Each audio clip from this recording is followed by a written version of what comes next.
Surprise! Back with another live stream tonight. We're going to be previewing AEW New Japan's huge crossover event, the Forbidden Door pay-per-view, which the buy-in should be starting in about 9-10 minutes here, so we're late to the game.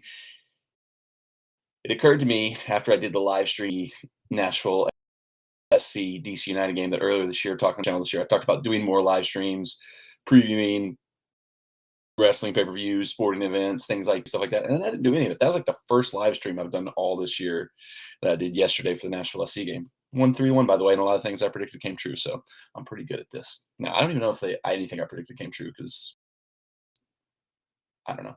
I predicted it wouldn't start. I think I got that right. So here we go. We're going to talk about AEW NJPW's Forbidden Door pay-per-view. Huge crossover event, years in the making. It's taken a while for both companies to kind of get on the same page where they felt comfortable being able to run a show here. And the big story of the event has been 90% of the people you'd want to see are out injured. We've had Omega and Ibushi, two of the biggest guys that would have been on the show. They've both been out injured for a long time. They're not back. Bryan Danielson was supposed to have a dream match with Zack Sabre Jr. What's up, Aiden? He's out injured. He's not going to be on the show, but he's got a mystery replacement that he's handpicked to come in and take his spot, and that is, we'll talk about that later. CM Punk, obviously the AEW World Champion, is out injured. NJPW's had Ishii and Hiromu Takahashi both pulled from the show within 8 hours. It has been tumultuous, to say the least, trying to see this show come together and get the matches we want. But all that means is some of these dream matches will just come somewhere else down the line. So my thoughts on a whole in the show is it looks like top to bottom, every match looks like it's probably going to be great. It's going to be very entertaining. It'll be interesting to see what matches get time, which ones don't. So we'll see what happens there. But I mean, it should be a great match quality. I don't expect there to be much like storyline, build stuff, because you'd expect after this show ends, pretty much the NJPW guys are going back to New Japan. The AEW guys are going back to AEW. I mean, New Japan's got the G1 right around the corner. So all their guys are going to be back in Japan working that. So it doesn't seem like there's an opportunity to build off this and have storylines run out of this, other than maybe setting up some stuff for New Japan guys to do with each other when they're done with this show, and some AEW stuff to go with that one. I think it's more, this is going to be a big show with a lot of good matches, but not a whole lot of storyline. But I would still expect there to be at least a few twists and turns. But let's break down the card. Let's go through it. I got it pulled up here. Let's see. Starting with the buy-in preview, we've got Gun Club. That's also known as the Ass Boys. Billy, Austin, Colton Gunn, and Max Caster. They're going to be taking on representatives of the New Japan, Alex Coughlin, DKC, Kevin Knight, and Yuri Uemura. Probably just be a fun little quick match. I have no idea who would win that one. Gun Club. We'll say Gun Club. Factory, QT Marshall, Aaron Silva, Goto, and Yoshihashi. I'm going to say Goto and Yoshihashi win that one, because I don't think QT Marshall ever wins matches. Swerve in Our Glory, Swerve Strickland, Keith Lee versus Suzuki Gun representatives El Desperado and Yoshinobu Kanemaru. I'm going to go with Swerve and Keith Lee in that one, although they kind of been building up that eventually it looks like Swerve, they're going to split and go against each other. Maybe that happens tonight and Suzuki Gun gets the win, but I'm going to say they stick together on this one, probably break up somewhere down the line on Dynamite, because AEW usually takes like 3 years to build their angles, like they did MJF and Wardlow. It's two guys who just vanished. I know they're selling that MJF is fired or suspended or whatever, but he's lost a ton of steam since getting that big win in the last pay-per-view. MJF would be a big guy to have on this show, but they're having to sell a storyline that he's suspended, gone, quit, whatever. Who knows what's going on there? Very bizarre, that whole angle, whatever, but that's a side point. All right, so now we're kind of getting into the main show. The main matches here. We got Zack Sabre Jr., as I mentioned earlier. He is taking on a mystery opponent that Daniel Bryan has handpicked that will be the newest member of Daniel Bryan's stable, the Blackpool Combat Club. Let me jump over here real quick. What is the G1? The G1 is a big tournament New Japan does every year. Essentially, it's like closest comparison you'd see in American wrestling is it's kind of how they set up their main event for their biggest show, Wrestle Kingdom. The way WWE does the WWE does the Royal Rumble. New Japan does a month-long tournament where it's kind of like almost like a World Cup format where everybody wrestles each other, has the most points at the end, the two top point getters from the two different brackets, which are doing, like, I'm not sure how exactly it's going to work out, but the top people that wrestle each other at the end, the winner of that gets a shot at the heavyweight championship in their big show, Wrestle Kingdom, in January. It's like a month-long tournament.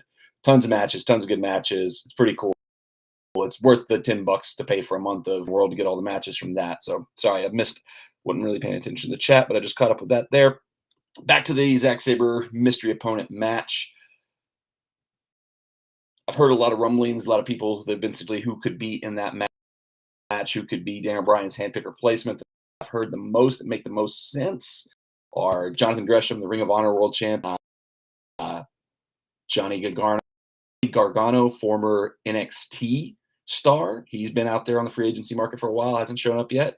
But the big one, and I think the one that is most likely, because it would be kind of the biggest name, the one that had the kind of biggest impact, and the one that has the most history with Bryan Danielson is formerly known as Cesaro, formerly known as Claudio Castelloni. I probably just completely messed his name up. It is about Drive Out Power. That's that rock song, right? Yeah, I think it's going to be Cesaro, Claudio.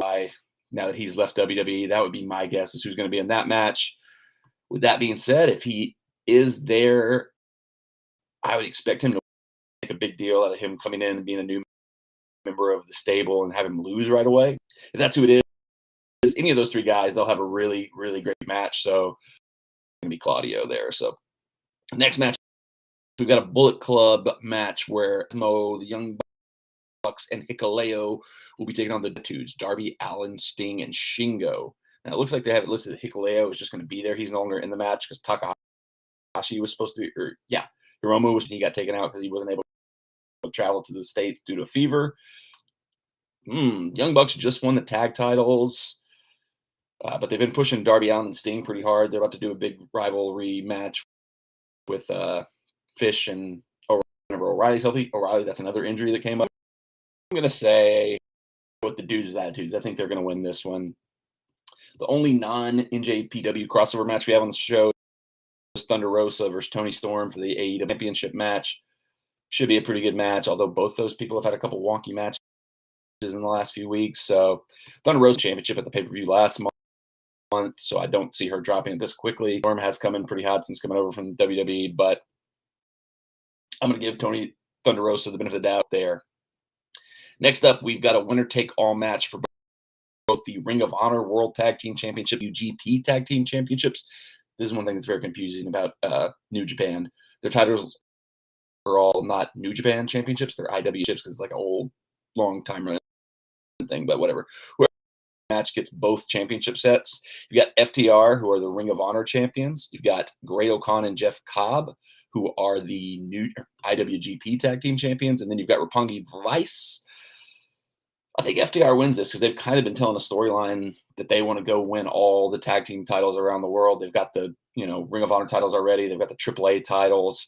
I think this sets up well for them to win these titles here, keep them for a while, maybe go over to Japan, wrestle a few times, and eventually have them have a showdown with the Bucks for the AEW Tag Team Championships. I can't say it. I never can, though. But yeah, I'm going to go with FTR winning the tag belts from the United Empire in that one. Then we got one of the most exciting matches. I popped so hard for this when this match got announced because it's like my favorite guy in AEW, even though he's just, it's Will Ospreay, United States, IWGP United States defending against Orange Cassidy. The success of Orange Cassidy is unbelievable. I can't believe what a hit he's been since coming into AEW. Seemed like he was going to be like a one-note comedy act, but he's proved a lot of people wrong. He's awesome, but I'm saying Will Ospreay goes over here. He just won the vacant. I expect he's still got a program coming with the former U.S. champion, whose name has left my brain right now. He was C.J. Parker in NXT, but Juice Robinson. I think we're going to get Juice Robinson and Will Ospreay over in NJPW eventually. So Will Ospreay retains, but it should be a fun, entertaining match nonetheless. Let's see. Jericho and Sammy Guevara joined by Minoru Suzuki. What a crazy team that's going to be. Against Eddie Kingston, Wheeler, Yuta, and I probably pronounced that terribly wrong. Tornado Agger. Hey, what's up? I'm going to go with Jericho, Guevara in this one. I think this is mainly kind of building up to the big blood and guts match coming up next week on Dynamite. So I think Jericho and his group have to keep getting over. They've kept getting one over on Kingston and his guys pretty much throughout the whole rivalry. So it would only make sense that they win one more time before the big blood and guts match where King Revenge there. So then we've got the four-way match for the AEW All Atlantic Championship. This match, I don't know why they added another championship. They've got way too many championships as it is in AEW, especially with them mixing in the Ring of Honor titles on TV now more and more. But I like the way they've set this up where it's kind of an international title. Everybody that competes from it's from a different country. You got Pac, Black, Clark Connors in a four-way match for the first ever AEW All Atlantic Championships. I would guess it's going to be one of the AEW guys, probably Pac or Malachi Black, but it'd be pretty cool to see them put it on Clark Connors, have the belt go back with him to New Japan outside of AEW. So this would be a cool place to kind of do a twist like that of jumping a belt onto somebody you wouldn't expect. So that'd be the cool thing. Ishii was supposed to instead of Clark Connors. I win it when he was in it, but that's changed now. But I think it's more likely one of the AEW guys wins it and keeps it in AEW. But winning it and taking it back to New Japan with him would be pretty cool. But I'm going to go, I'll say Pac. Malachi Black's had a lot of wins over Pac and his guys. So I think Pac gets his revenge and wins for the first time. He's a good international talent that would make sense to be the first All-Atlantic champion. Then we got our double main event. Jay White, the IWGP World Heavyweight in a four-way against the former champion Kazuchika Okada, former AEW champion Hangman Adam Page, and Adam Cole Baby.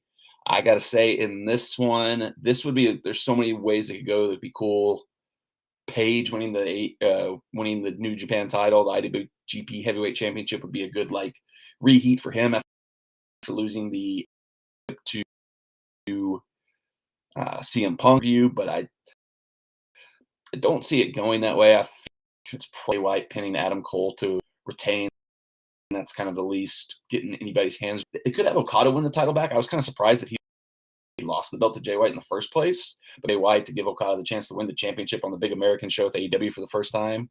Something like that, a way to kind of coolly introduce him more to the American audience by winning the championship here. So I could see Okada winning it just to get that big moment in front of the.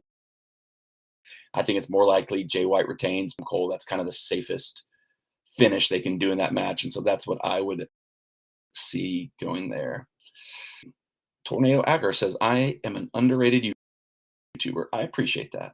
Tell your friends about it. And then the main event, the singles match, interim AEW World Championship, Jon Moxley versus Hiroshi Tanahashi. Now, one with Tanahashi won this, and he was the interim AEW champion and took it back to New Japan with him. I think that's a lot better of a setup. That would make Jon Moxley technically the second ever AEW heavyweight champion, but he's not really an interim belt, so it'd be kind of wonky and weird in that way. But I think it's very unlikely that Tanahashi wins because, like I said, G1's coming up. Tanahashi's going to be in the G1. I don't think W is going to want their interim world heavyweight champion going over to Japan in the G1. Tanahashi, he's kind of like the John Cena of New Japan. He was their biggest star, 10 years ago. And he's still a very big star, a very big draw for him, but often than not is the guy that's putting over the younger talent, the next generation over and start. So yeah, I don't see them because Tanahashi has usually lost anywhere from 5 matches in the G1 in recent years. Unless they're going to put him in there, have one and kind of heat him up in New Japan as well to kind of get him back in a high has been in the past. I don't see him winning the belt just because I don't think AEW would want him over there losing multiple matches in the G1 tournament a few weeks from now. So Moxley holds it, keeps the belt till Punk's healthy and they can do a rematch or first ever match for uniting the two titles, the interim AEW championship, and CM Punk's main AEW champion. That would be